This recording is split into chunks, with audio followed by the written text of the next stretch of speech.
Hello, my name's Julia Lovell, and Jessica Harrison Hall and I have put together the exhibition China's Hidden Century at the British Museum. It's wonderful to be here to introduce this exhibition on late imperial 19th century China that we've been working on for a few years now. We're each going to speak for about 25 minutes. I'm going to give an introduction to the major events and themes of the period covered by the exhibition. Then Jessica's going to talk in more detail about the stories that we've aimed to tell through our selection and arrangement of objects. Now, we've sometimes called the period covered by the exhibition China's long 19th century, borrowing a term that's used for European history. So in the European context, this term stretches from the French Revolution in 1789 through to the start of the First World War in 1914, and it covers the huge range of political, social, cultural, economic, military, and technological changes that this period witnesses. Of course, the French Revolution and the First World War don't work as bookends for China's own long 19th century, as these are two Europe-focused events. And while this exhibition fully acknowledges the impact on late imperial China of European empires, as curators, we wanted to focus on responses from within the Qing Empire to this late imperial period. So we always wanted to work around dates and events that made sense from within a Qing context. For our exhibition's long 19th century, we therefore use instead the beginning and end of reign periods of emperors of the Qing, China's last imperial dynasty. We begin in 1796 with the abdication of the Qianlong emperor and the accession of the fifth emperor of the Qing, Jia. And we end in 1912 with the abdication of the last emperor, the child Puyi. These reign periods coincide with major historical processes or moments of change. 1796 and the abdication of the Qianlong emperor are seen as the end of what some call the High Qing. So the High Qing is a period of huge political and social and cultural self-confidence. And 1796 is also seen as the beginning of a period of protracted crisis and transformation. And in 1912, the last emperor, Puyi, stepped down, bringing some 2,000 years of dynastic rule to an end and making way for a republic. Now, for decades, this long century in China has, I think, been rather underestimated as a period of existence. Chinese and Western histories have often defined it as one of political, military, and economic disaster and humiliation, and of cultural stagnation. So if you look at big published overviews of Chinese art, they often skate over or even leave out the period between 1796 and 1912. But in the exhibition, we try to argue that although this was indeed a time of profound turbulence and crisis for the Qing Emperor and for China, this was also a time of innovation, resilience, and extraordinary transformations. This part of Chinese history is roughly the same period as the Victorian and Edwardian eras in Britain, the latter being a crucial period in building modern Britain and also the world. Britain during this period becomes a fully industrial country. It sells its goods all over the world. You have a revolution in communications and transport, railways, steamships, the telegraph, the telephone, photography. There are inventions that shrink the world, that enable globalization and modern media.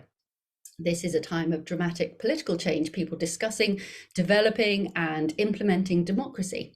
Cities are growing, it's the start of a national education system, and the start of a women's movement demanding equality and the right to vote. So in other words, in many ways, this period in Britain is the bridge to the world we inhabit now. And the same holds for 19th century China. Between 1796 and 1912, China moved from being an empire ruled by the emperors of a single family or dynasty, the Qing dynasty, to being a modern republic. So here's a quick timeline of the Qing dynasty. The technologies that transformed Victorian Britain reached China too. Railways, steamships, photography, electricity, modern newspapers begin in China, bringing remote parts of China in instant contact, not only with each other, but also with the rest of the globe. Chinese people are traveling more than ever before, both within and far beyond China. People are learning about and using things designed, invented, made all over the world. So medicines, vehicles, clothes, food. By the start of the 20th century in Qing China, you've got a national network of schools, you've got quickly growing cities. People are questioning old rules, old hierarchies. They're talking about the need for democracy. You've got a women's movement, women becoming revolutionaries, taking a role in national politics. And remarkably, for much of the 19th century, both Britain and China have female rulers. So Queen Victoria in Britain and Dowager Empress Cixi in China. So our exhibition treats the experiences of 19th century China as an essential bridge to 20th and 21st century China. It's a period when China is dragged violently into a Western-dominated world order, when politics, culture, and everyday life are opened up to global influences and exchanges with an unprecedented intensity. People are debating new political ideas and ways of governing the country. So cultural traditions are being challenged, added to, and remade. And I'm going to run very quickly through some of the key historical coordinates in the century to help you navigate this period. But a few words first about who the Qing were. The Qing were not an ethnically Han Chinese dynasty. They originated from a tribe of warriors, hunters and traders from Manchuria in the northeast and took over the old Ming Chinese Empire in 1644. Over the next 100 or 150 years, the Qing were spectacularly successful. They added to the old Ming Chinese Empire, what's now Inner Mongolia, Xinjiang. They gained political domination over Tibet. It's hard to find an ideal map to represent this process, but this one on the right here at least gives a sense of the vast territorial expansion that the Qing undertake in the late 17th and 18th centuries. So the pale green core of the picture is roughly the extent of the old Ming Empire. The bigger, bold black outline sketches the extent of Qing dominion. The Qing were political and cultural omnivores. They absorbed a huge range of things, ideas, and strategies to increase their power over their huge Central Asian and East Asian empire. They were a multi-faith, multilingual power. Their emperors and elites were expected to have an outstanding grasp of Chinese literature and philosophy, of Tibetan Buddhism, of the warlike Manchu and Mongolian disciplines of riding and shooting. And through the 18th century, the Qing Empire grew rich on commerce. So well into the 19th century, in fact, Qing China was one of the central manufacturers and exporters of luxury goods in the world. So by the beginning of China's long 19th century, the Qing Empire was one of the largest and most successful empires, not just in the world at the time, but arguably in world history. But after 1800, circumstances conspired against the Qing. The population had grown hugely in the 18th century. It had at least doubled between 1650 and 1800 to reach 300 million. But the population boom led to a squeeze on land, work, and resources. Prices were rising, government was too small to function adequately, corruption increased. All these issues generated popular discontent and local rebellions and insurgencies, which the central government lacked the resources to suppress. The armies of the Qing, which had been so phenomenally successful in the 18th century, began to falter. And domestic discontent was very expensive to deal with. So Qing government revenues never recovered from the costs of suppressing some major rebellions known as the White Lotus, the Bailian Jiao Qi in 1804. But the greatest challenge that the Qing faced in the 19th century was a new one, the expansion of Europe, the United States, and later Japan. Now, in the early 1800s, industrializing Western countries sought new markets for their products through free trade with the rest of the world. The belief went that the more trade a nation carried out, the richer and more powerful its citizens, government, and armies would be. So the huge empire of China under the Qing was an obvious target for such countries. But Unsurprisingly, the Qing wanted to stay in control of its borders and foreign trade, and since 1757 it had restricted all European, including Indian and American traders, to the southern city of Guangzhou or Canton. So the stage was set for conflict between the Qing and Western countries. Now, Britain in particular had a major trade deficit with Qing China. By the 18th century, Great Britain was addicted to China's signature exports of tea, silk, ceramics, and so on. The problem for Britain was that China didn't seem to want enough British goods back to balance the books. So as a result, tens of millions of silver dollars were flowing out of Europe and into China to buy tea and silk and so on for all those British consumers. But around 1800, British merchants found something that Chinese people would buy in large quantities: opium. From the late 18th century, the British government forced farmers in India, parts of which were under British control, to grow poppies. It extracted and processed opium. Then British traders shipped opium to China, where growing numbers of people started using it. British traders exchanged opium for silver and used the silver to buy tea and other Chinese exports. The taxes that the British government took on the tea back in Britain covered a good deal of the costs of the British Navy. So it's possible to say that opium and the opium trade kept the British Empire afloat. But the Qing government was understandably very concerned about growing numbers of Chinese people smoking opium. They were worried it would pull society apart, as well as burning through cash. So in 1838, the Qing emperor decided to eliminate opium use in China and sent a special investigator, a man called Lin Zexu, who's pictured here. The emperor sent him to South China, where most of the opium entered China. Lin Zexu destroyed all the opium he could get hold of and told British and American opium traders that they must stop smuggling the drug. But the British government decided to declare war on China by sending a fleet of warships in order to demand compensation for the British opium that Lin had destroyed. That war was called the First Opium War, and it was the first war between China and a Western country. So the superior ships and guns of the British secured victory against the Qing in 1842. Now, the First Opium War had three big sets of consequences. First, military. The once fearsome Qing military had been outgunned by modern British firepower. Second, economic. After the power of British gunboats forced the Qing Emperor Dao Guang to negotiate, the British extracted a huge indemnity, 21 million Mexican silver dollars, the island of Hong Kong, and the right to trade at more ports along China's coast. This established the impoverishing principle that the Qing would have to pay vast sums to foreign powers just because they'd lost a war that was not of their choosing. And third, the consequences were political.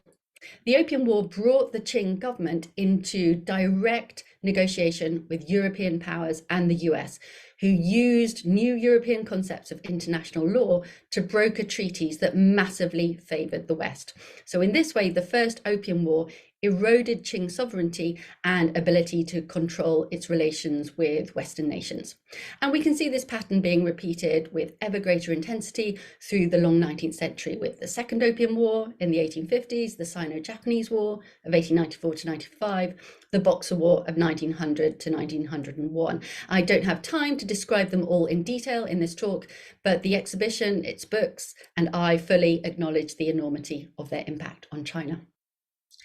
Now, there was a direct connection between this increased European presence and the greatest human disaster of China's 19th century, the Taiping Civil War, which began in 1850 and was the most destructive of the internal conflicts of the late Qing.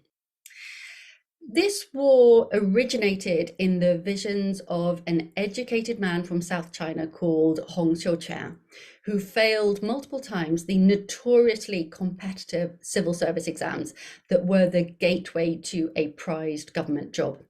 While taking and failing the exams, Hong picked up a Christian pamphlet in Chinese, and this was available because European and especially Protestant missionaries took advantage of the post-Opium War opening of China's coasts to proselytize about Christianity. After failing the exams, Hong became delirious with disappointment. He dreamed that he was Jesus Christ's younger Chinese brother and that the Christian God wanted him to rid China of the foreign, the Manchu Qing. And that's the genesis of the Taiping War. Hong and his allies, extremely talented soldiers, built an army of followers. And Hong promised something simple and reassuring to people who'd been left desperate by the economic and military precariousness of mid-century rural China. He promised to share out all resources equally and also salvation for all who followed him. By 1853, Taiping armies held much of southern, central and eastern China while planning military expeditions to dislodge the Qing from the capital in Beijing. In 1861 then, things looked objectively dire for the Qing. The young emperor Xianfeng died in exile from Beijing, which British and French soldiers had looted and burned the previous year. They'd also looted and burned the emperor's own beautiful summer palace. And most of the southeast of China was occupied by Taiping forces who were determined to destroy the Qing. Xianfeng's only son was 5, far too young to rule except as a figurehead, the Tongzhi emperor. But at this moment, two of the most remarkable political personalities of the late Qing emerged. Xianfeng's empress, Cixi, and Xianfeng's brother, Prince Gong Qingwang, took over as regents. Prince Gong created a foreign office to deal directly with Western nations. Cixi appointed hardworking, talented Chinese officials to reorganize and modernize Qing armies that had been devastated by the Taiping War. So men like Zheng Guofan, Li Hongzhang, and Zuo Zongtang, pictured here, managed new arsenals and shipyards. They promoted bankers and financiers to find foreign funds for armies and industries. And finally, in 1864, armies led by Zheng Guofan defeated the Taiping. But the human cost was enormous. Between 20 and 70 million people are estimated to have lost their lives in the 14-year conflict. Now, Qing China had always been open to a range of influences and contacts with Central Asia, Japan, Korea, Vietnam, Russia, and through Guangzhou with Europe, India, and the United States. Global contacts greatly intensified after the two Opium Wars. Back in 1840, Lin Zexu had begun systematic translation of European knowledge into Chinese. After 1860, Chinese students began to study abroad too. Missionaries built schools and hospitals in China.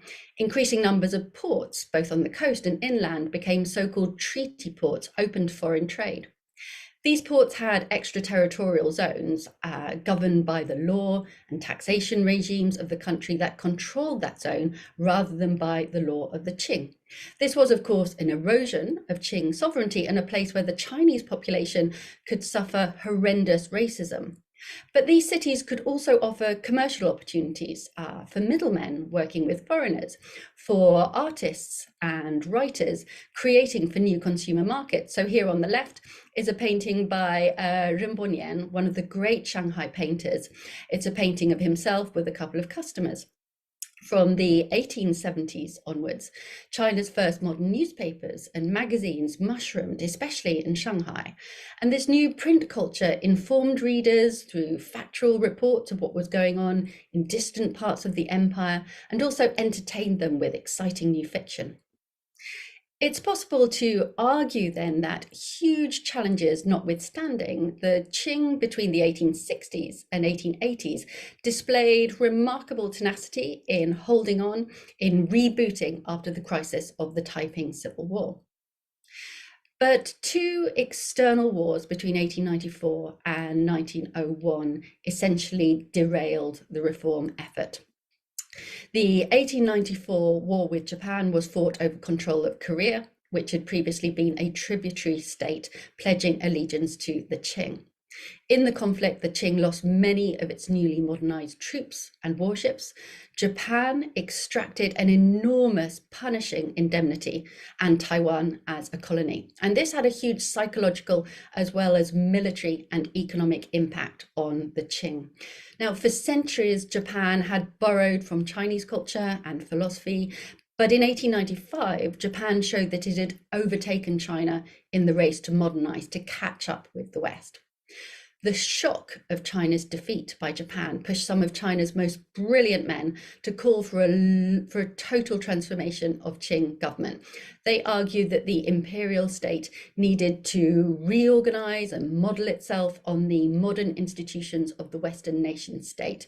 They argued that China needed modern government departments to organize things like defense, industry, and education. Now, the Dowager Empress Cixi was still dominant at court, and she resisted these ideas, sometimes violently, until external events forced her hand. Now, the climax of external aggression against the Qing came with the Boxer War of 1900 to 1901. After a provoked eruption of anti-Christian, anti-foreign violence across North China, an allied force drawn from 6 Western powers, plus Japan and Russia, brutally occupied Beijing and Tianjin in the north of China. They drove the Qing court into temporary exile, they vandalized the capital, and extracted yet another heavy indemnity. When Cixi returned to Beijing from exile in 1902, she enacted a series of reforms more radical than anything suggested in the 1890s. They introduced railways, modern ministries of justice, trade, police, communications, and an empire-wide system of schools. Supporters of the Qing, like Cixi, hoped these reforms would strengthen their empire and their subjects. But this rapid modernization also spread new ideas about change that actually made many people more impatient with the old imperial system as a whole. The breakdown of old certainties that accelerated in the 1890s produced not only reformers, but also out-and-out revolutionaries, men and also women devoted to overthrowing the entire imperial system. And one of these was a man best known in English as Sun Yat-sen. He was born in South China, educated in Hong Kong and Hawaii, and in 1895 he began a career as a professional itinerant revolutionary, fighting for a republican nationalist state. Female activists, reformers, and revolutionaries joined these often passionate arguments about where China should head. And one of the most famous examples was a cross-dressing Chinese feminist poet called Qiu Jin, who plotted for the end of the Qing and was beheaded in 1907 for her activism. Now, after almost a decade and a half of failed revolutionary attempts, the revolution ended up happening almost by accident. On the 9th of October 1911, a cell of revolutionaries in the Qing army were making bombs in Hankou, a major city in central China, when they accidentally detonated one of their explosives. So the revolutionaries decided to act quickly before they were arrested and executed. They mutinied, and after a day of this mutiny in nearby barracks, the forces loyal to the Qing were defeated, and this revolt, this revolution, by accident almost, spread through army headquarters up and down the country. But a political vacuum lay at the heart of this sudden, unplanned civil war. It didn't even have a leader, as Sun Yat-sen was out of the country when it kicked off. And it was a former general in the Qing, a man called Yuan Shikai, who ended up dominating the situation thanks to his control of army garrisons around Beijing. He negotiated the abdication of the last emperor in February 1912 and became president of the new republic. Now, the revolution of 1912 left many questions unanswered. Questions like, what form would China's government take? How would it avoid domination by military strongmen? How could it protect China from external aggression, and so on? What's certain, though, is that between 1796 and 1912, China transformed dramatically from dynastic empire to modern republican nation. Despite huge external and internal challenges, the country saw a fluorescence of new ideas, culture, and objects. And this often generated a flexibility and hybridity in art, literature, and everyday life that creatively fused the local and the foreign, the aesthetic and the commercial, the elite and the popular. And I'm going to hand over to Jessica Harrison Hall now to explain how we tried to represent some of these themes, some of these phenomena in the exhibition. Thank you. Thank you, Julia. This has been a project begun in 2018 and will be completed in 2024, resulting in the exhibition and ultimately 3 books. 1, a themed exhibition catalogue. 2, a book of life stories in an age equivalent to Queen Victoria, Darwin and Dickens. And 3, a book of the arts of the 19th century, resulting from the June 2023 conference. There are too many people to thank. At least 400 people have contributed from 20 different countries for this project. None of it would have been possible without the 30 lenders who so generously shared their collections, and at least another 30 with whom we discussed loans or included images in the book, some 1,000 images altogether from a pool of about 3,000 objects which were examined. Many thanks indeed go to the key sponsors, to the Arts and Humanities Research Council, to Citibank, Core Foundation, and a group of individual sponsors and supporters. One of the most interesting aspects of the project for me has been the Creators of Modern China book, bringing together 100 scholars looking at men and women of different backgrounds across the long 19th century through the expertise of scholars of all stages of their careers, a collective effort achieved during the COVID pandemic and realized as we emerge back into the free world.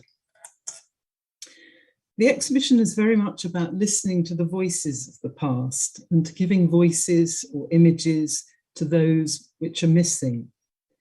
The idea of this kind of incredible lightness of being permeates the show as figures move from the shadows into the light. What could be more appropriate than the poet Japdan, the Manchu poet studied by Sarah Bramo Ramos? Like all of us, he wonders, who me? What's rare about me? My talent, my capabilities, they are but shadows. What wisdom, powder and fripperies on a tree stump.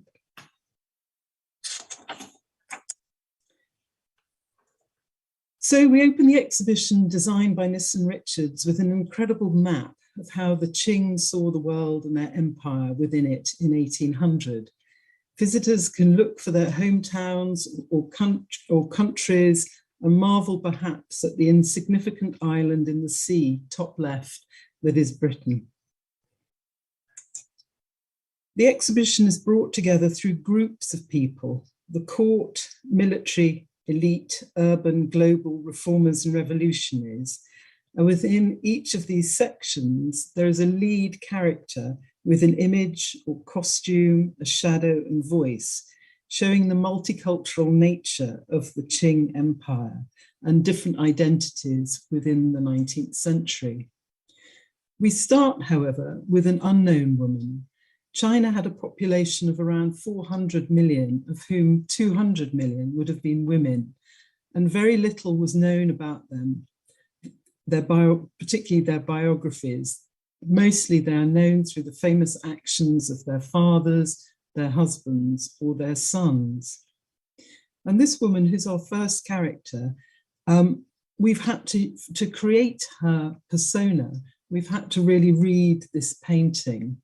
This painting has very little history attached to it, but we know through the blue background on which it is painted that it's a court portrait.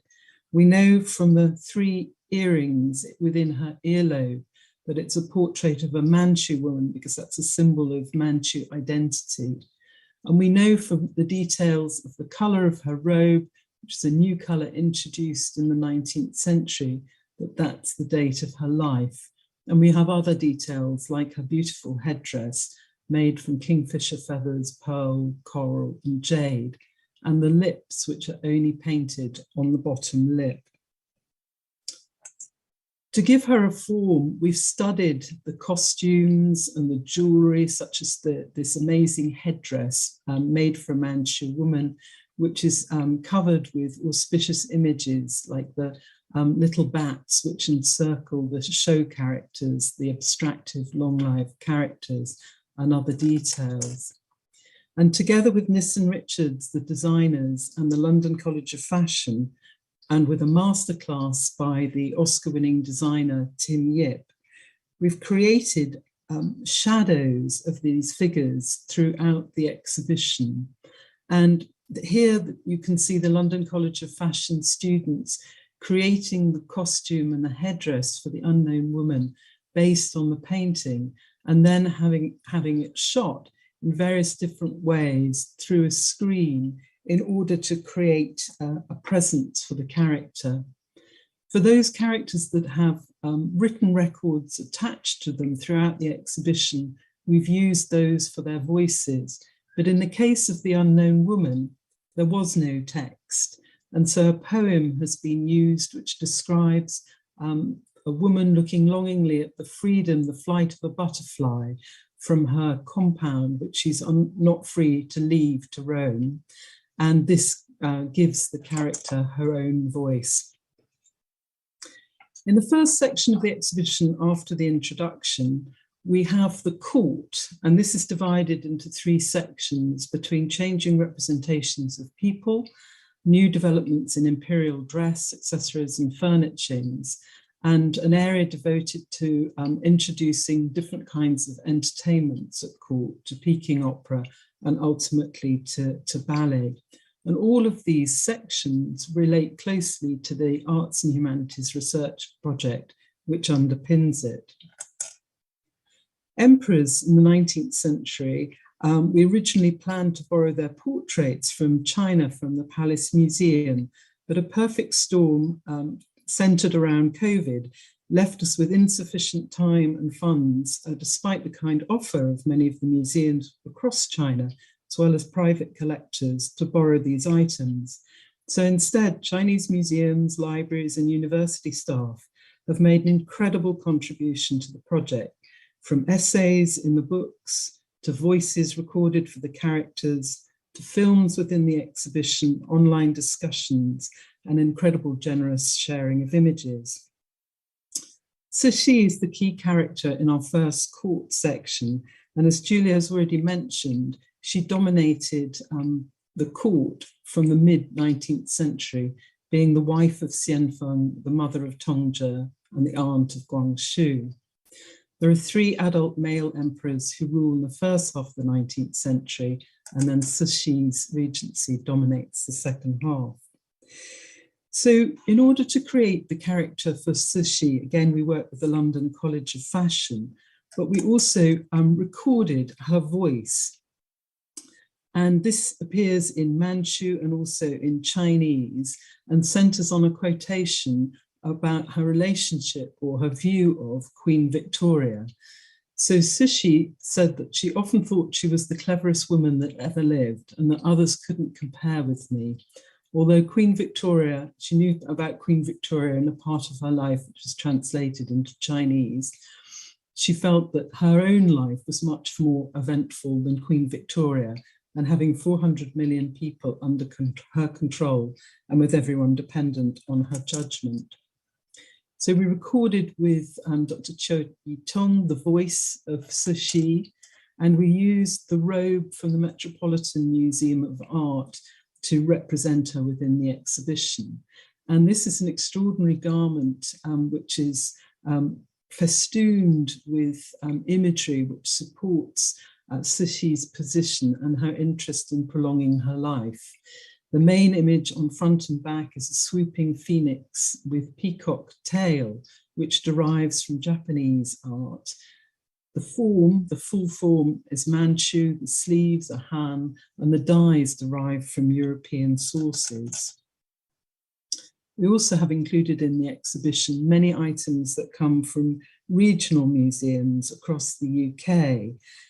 In the Palace Museum, there are 700 paintings by the Dowager Empress or by her ghost artists. And there are also many that are in UK regional museums. This particular one, dated 1902, comes from the Royal Albert Memorial Museum in Exeter. Peking opera was performed for pleasure at court to celebrate birthdays and special occasions. There were all male and all female troupes, and the National Library of China have supplied images of these being worn. Cixi was also very receptive to modern dance, and we show a film of Yu Rongling, whose father was a diplomat posted to Tokyo and to Paris, and who introduced modern dance, ballet, and other forms of dance to the court. Within the military, this divides between different types of military men, bannermen, the Green Standard Army, then a succession of foreign and domestic conflicts, which Julia has already outlined, and then finally a celebration of victory imagery at the end of the section. So for this section, we've chosen the bannerman as the key character, and his costume was recreated by the fashion students. His voice derives from a Qianlong painting of a general called Mingyang and is recorded in Manchu by Lars Lahmann from the School of Oriental and African Studies. We display this extraordinary portrait of the bannerman together with armour, which comes from slightly later in the period, which comes from the Metropolitan Museum of Art and has its original box, and a collection of thumb rings. These were worn on the hand that pulled the drawstring, originally to help give a sort of snappier release to the arrow, and then gradually it became a Manchu identifier, accessory, and then spread to Han society. So here you can see this extraordinary uniform for a bannerman, complete with these embroidered roundels of dragons. We also draw to the attention of the visitors individual bannermen's lives. There's an album which is painted with a birthday outing, and then a book, 3 volumes of which we have on display, of Wanyan Linqing, the Manchu bannerman who wrote this memoir of wild goose tracks in the snow, and it's illustrated by famous artists of the region. In fact, his mother was a famous poet who also created an anthology of poetry, and you can see him here throwing a banquet for her. He's just to the right of the main table in the centre, and then she's to his left.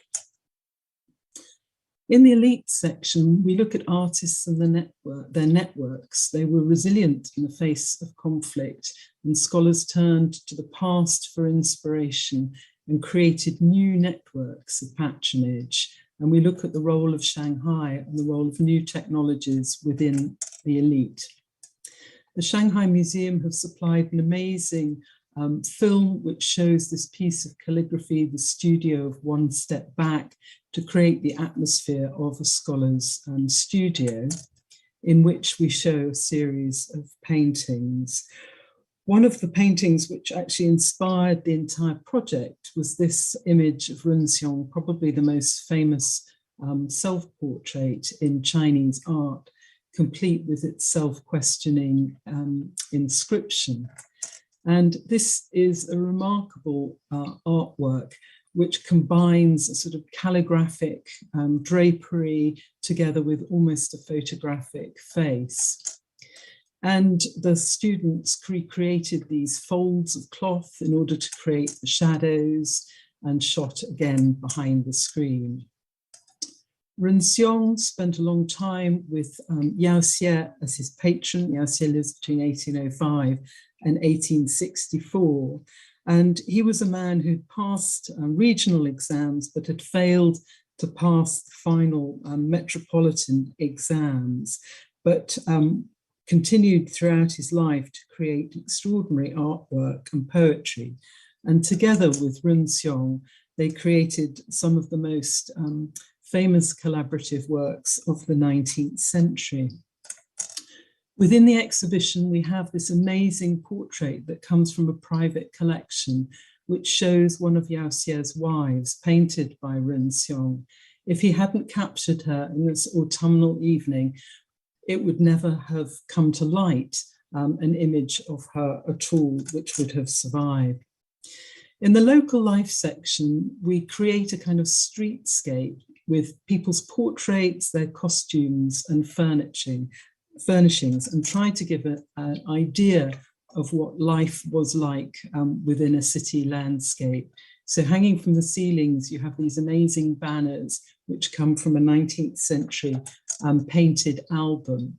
And although there are few traces of ordinary people, we've tried to include some, including this amazing waterproof cape, which has been conserved within the British Museum, including cleaning each piece of straw by hand and then humidifying just enough to get onto the mannequin.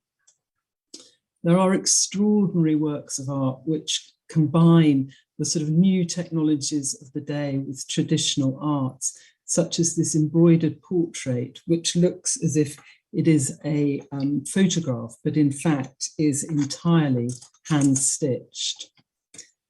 The key image within the urban section is Lady Lee. This is a woman who has lived a very ordinary life. She is a Buddhist, stuck to a strict vegetarian diet, survived really the traumas of the 19th century to live into old age, and has lived a good but very ordinary life. And we were determined to showcase her on the exhibition poster and on the book cover, giving a voice to the people who are less famous within the century. And again, you see the same treatment for her shadow, and we recorded her voice in Cantonese for the exhibition. Right at the end of the urban section, you have this amazing picture of 3 generations within a single household, with the elderly matriarch in the centre and the male relatives and female relatives either side in their full-length garments, together with their hand servants in 2-piece garments. As well as respectable women within the urban section, we have a whole host of images of courtesans. This shows you the salt merchant, Hu Shuyan, surrounded by 12 beauties from Europe, from Japan, and from different regions across China. And these courtesans were really the kind of influencers of the day and impacted greatly on fashion of the 19th century. And you can see within the exhibition amazing full-length garments, hoods, and even details such as the hair extensions made in horsehair, which would have originally filled out these hats and so on, which we show within the exhibition. The robes have a most extraordinary detail. This is a period where you're on the cusp of the commercialization of handicrafts, and many of these ribbons and details would have been worn in shops and garments made with the assistance of tailors to create these extraordinary items in new colour palettes, festooned with imagery taken from popular novels and dramas. We also include, of course, shoes for bound feet. Not all women had bound feet, certainly not the Taiping or the Hakka or working women, but elite Han women who had these tiny 10-centimetre feet, and these shoes will be on display. And full garments, outfits, you can see through the puppets and other items that we include within the leisure section. In the global part, this is arranged in 2 halves. The first half centred around Guangzhou and the second half around the treaty ports, and then finishes with international interactions, including missionaries and so on. As our key character, we choose the Hong merchant Mo Kwa, who is Lu Guangheng, who lives between 1792 and 1843. And we've taken for the shadow key aspects of his portrait, including the official beads, rank badge, and the hat that he wore. He was awarded these not through passing the imperial exams, but through purchasing his own rank. There are luxury goods included within the exhibition that show the extraordinary creativity and innovation of the 19th century. This fan has featured small images of women about 1 centimetre long with tiny 5-centimeter long ivory painted faces. This is blown up to show you the incredible detail within the fan. After the treaty ports were established, a whole new style of hybrid goods were made, combining Eastern and Western styles, such as evidenced by this punch bowl, which is for a sweet punch. You can see the sugar tongs and sugar bowl together with 6 cups and this overlaid dragon motif. Materials that were specially created for exhibitions in Paris are also included in the show. This is an enormous 5-fold screen, which is inlaid with kingfisher feathers and painted shell. And on some of the garments for the treaty ports, you can see the arrival of steamships and how the arrival of the trains and steamships impacted fashion. This is a New Year print from 1873. So if you'd like to read more about the exhibition and the topics that are explored within it, we've produced these different books, China's Hidden Century, which is a collaborative book between 7 authors, which follows the themes of the exhibition. But there's also Creators of Modern China, which has 100 lives from empire to republic, following the period 1796 to 1912, written by 100 authors from 14 countries. We have a special issue of Arts of Asia, a conference which will be on the 8th and 9th of June, and a series of YouTube films and blogs, as well as an audio app, which will be available for people to use within the exhibition. So I'd like to end there and hand over to Julia, who is going to field questions from the audience. Thank you very much. Thank you so much, Jessica, for that wonderfully vivid introduction to the ideas and objects in the exhibition. I can see that some questions have already arrived in the chat. I'll take the first one and then just alternate with Jessica. So I'll pass the second one on to Jessica. So I'll read them out together. The first question is, had Republicans Sun Yat-sen and Qiu Jin traveled beyond China to see other ways of being? The second question, which I'll pass over to Jessica, is, have the robes on loan from the New York Met Museum inspired the designs of the art students involved in this exhibition? So I'll deal with the question about Sun and Qiu Jin first. And yes, absolutely. Both were extremely cosmopolitan individuals. Sun Yat-sen was born in South China. He was educated in Hawaii and Hong Kong. He qualified as a doctor. And after he became an itinerant revolutionary from the second half of the 1890s onwards, he was effectively in exile for 16 years until the success of the 1911 revolution. And he spent that time traveling the world, talking to political thinkers, trying to get support for his own revolutionary ideas. Qiu Jin was an extremely unusual person. She decided to break with an unsatisfactory arranged marriage. She had children at that point, so around the turn of the 20th century.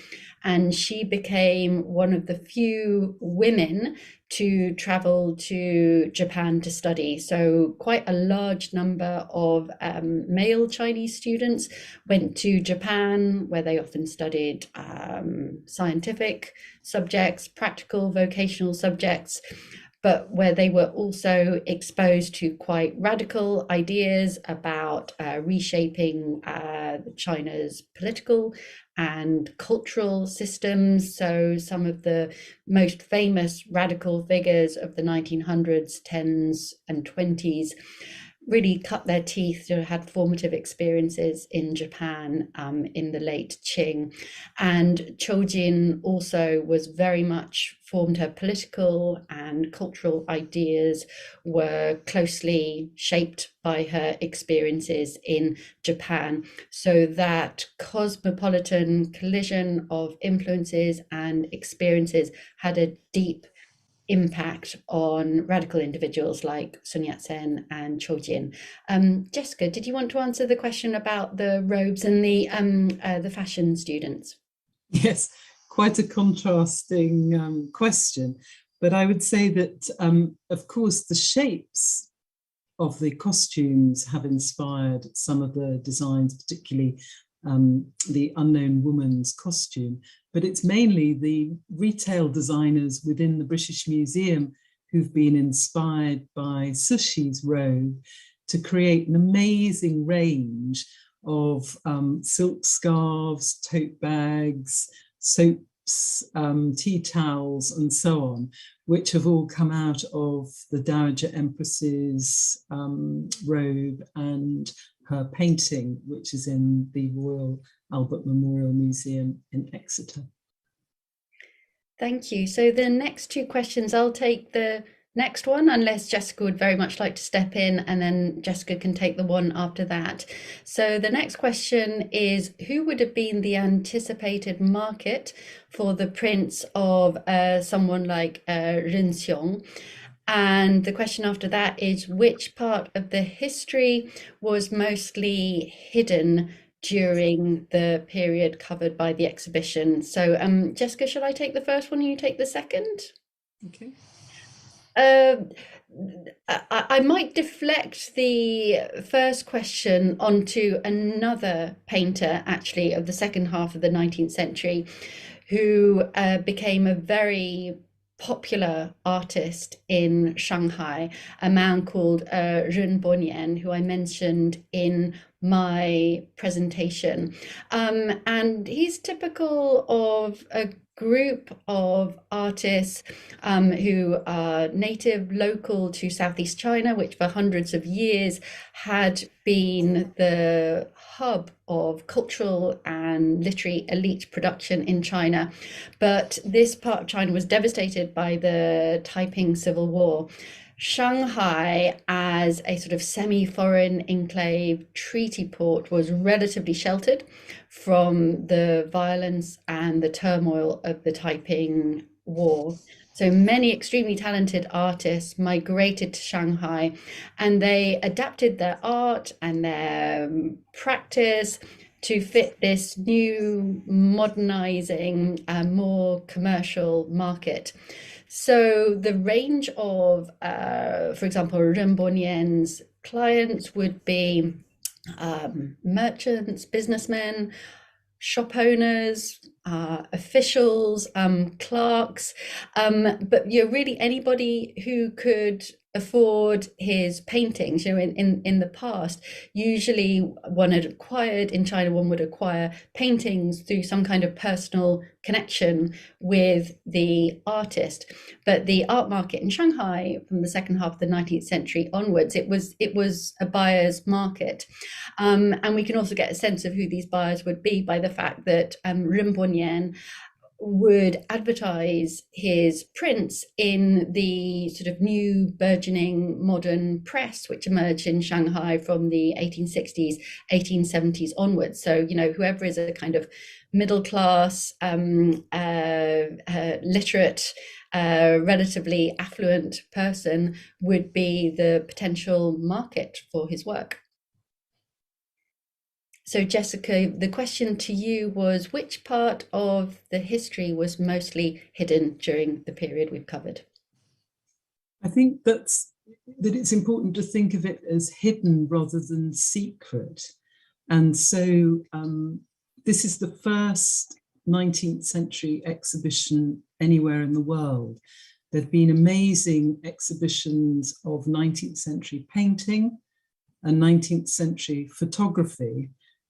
But this is the first exhibition to really look at the 19th century in all its aspects through the lens of different sectors of society, and highlighting individual people, some of whom are famous and some of whom really are not.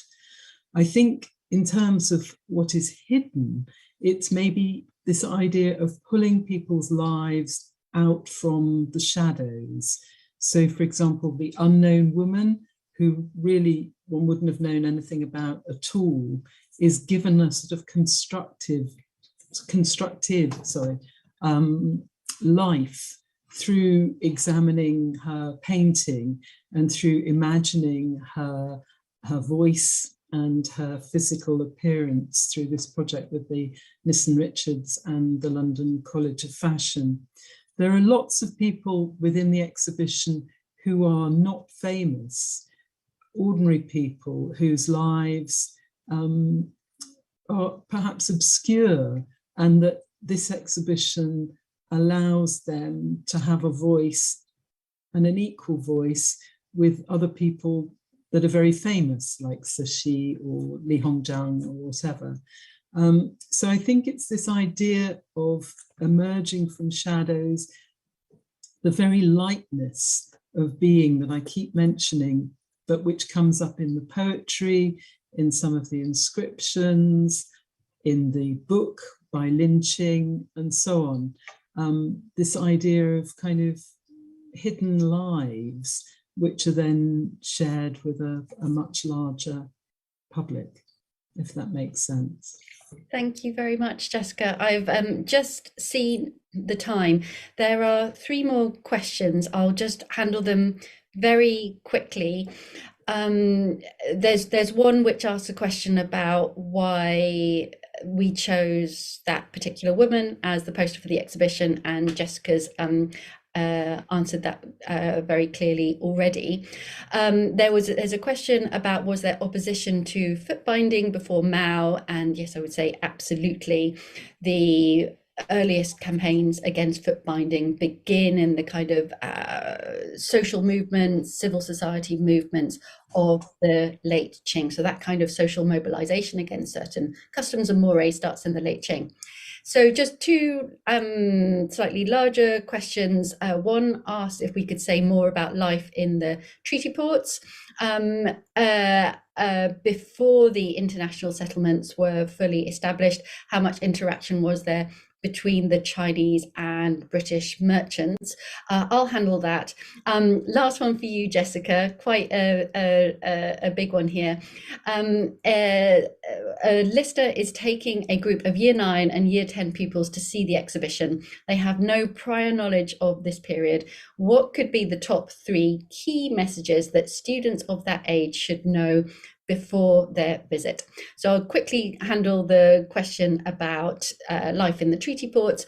So before the international settlements were established, before the treaty ports were created, it wasn't possible for Europeans and Americans to live within those settlements, such as Guangzhou, Shanghai, or so on. So Guangzhou was a hub for trade, but the Chinese and the European, American, and Indian populations were kept separately. After the creation of the treaty ports, for example, the creation of the international settlement in Shanghai in the 1850s and 1860s, these locations were quite contradictory places. Yes, they were places where Qing sovereignty was eroded. They were places where the Chinese populations could be the victims of horrendous sort of casual racism on the part of European and American populations. At the same time, they did create a kind of vibrant cosmopolitanism through the new commercial opportunities that trade with international actors created. They are the place where China's press and publishing, modern press and publishing industries take off. So they're extremely contradictory, often ambivalent spaces. Jessica, top 3 messages for Year 9 and Year 10 pupils. Well, I think the main thing to say is that the exhibition is people-centered, and it's about creativity and about resilience. And it's about a multicultural society of the 19th century. So I would anchor those students by giving them some information about the Victorian age, about Florence Nightingale, Darwin, Dickens, Austen, and let them see what the equivalent were within China. And I think that there is something for every age group within the exhibition. But if they go with the understanding that this is an exhibition which is set in the 19th century, but is really about the individual experience, about creativity and coming through those difficult, traumatic times of the 19th century, and about resilience, I think that you should have a happy, interested, engaged class. So I think it's just for me to say thank you very much to Julia also, and to say that the next key event for the exhibition will be on the 9th of June. This will be at 6:45 in the evening, and will be an amazing performance of the Imperial Concubine Intoxicated, which is an extract from a Peking opera performed by Kathy Hall. So I hope you enjoy that very much. And thank you all very, very much indeed for listening this evening. And I hope very much that you will all go and see the exhibition. Thank you.